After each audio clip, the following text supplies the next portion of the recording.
I was just about to take a sip of the milk Ethan handed me when, out of nowhere, my phone started ringing. The caller said, "Don't drink it. It's been drugged." My hand trembled so hard that I nearly spilled the milk. The voice on the other end sounded frantic. The caller said, "We only have half a minute to talk, so listen carefully. This is Melissa. I'm calling from tomorrow. Right now, I'm at your funeral. At 3 a.m., your husband is going to throw you off the balcony while you're asleep.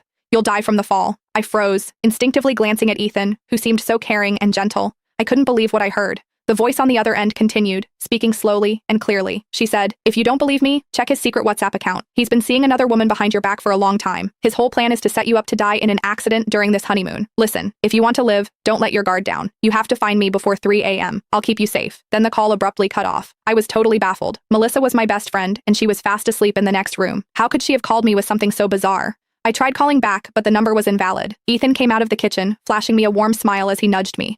He said, "What's wrong, babe? Hurry up and drink your milk before it gets cold." Staring at Ethan's gentle smile, I couldn't shake off this uneasy feeling creeping up inside me. Even if I wanted to dismiss that call as a sick joke, I couldn't ignore it. Not when my life was on the line. I made up some random excuse, set the milk aside, and headed to Melissa's room, phone in hand. But when I confronted Melissa, she just shook her head and denied everything. "What are you even talking about? It's pouring outside and the signal's dead. I couldn't have called you even if I wanted to," Melissa said. Sure enough, when I checked my phone, I had 0 bars. I was utterly bewildered. What was that phone call I'd just received? I heard that voice loud and clear. It was unmistakably Melissa. Could it really have been Melissa from the future calling me? Just replaying her words in my mind made my skin crawl. Ethan was busy in the kitchen, and his phone was just sitting there on the coffee table. Luckily, Ethan never bothered to lock his phone around me, so I unlocked it in no time.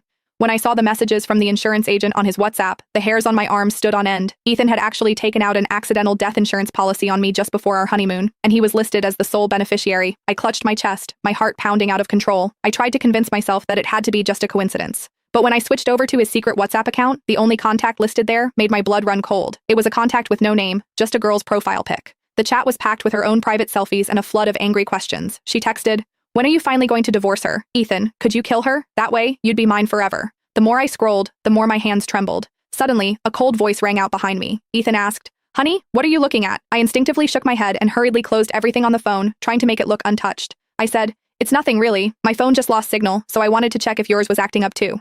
Ethan's cold demeanor eased a bit, and he gave me a faint smile. He said, "That makes sense. It's probably just the storm messing with the signal. It should be back to normal once the rain clears up tomorrow. Don't overthink it. Come on, have some fruit, honey." He brought over a plate of sliced fruit. I forced a smile, reaching for a piece of fruit, ready to eat it.